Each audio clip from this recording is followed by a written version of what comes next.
A huge home for a little bird. Oni is a social weaver. She is a small bird, but her home is huge. Social weavers build bigger nests than other birds. Oni's nest has hundreds of rooms.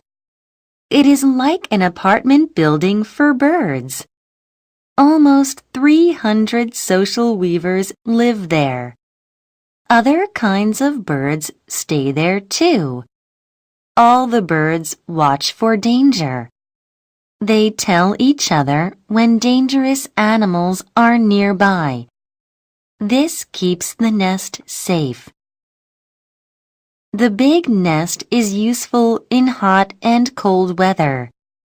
Oni lives in the Kalahari Desert in Africa. That desert is hot in summer, but cold in winter. In summer, Oni stays in a room near the outside of the nest. This keeps her cool. But in winter, she stays in the middle of the nest. It is warmer there. Oni's big nest is a great place to live.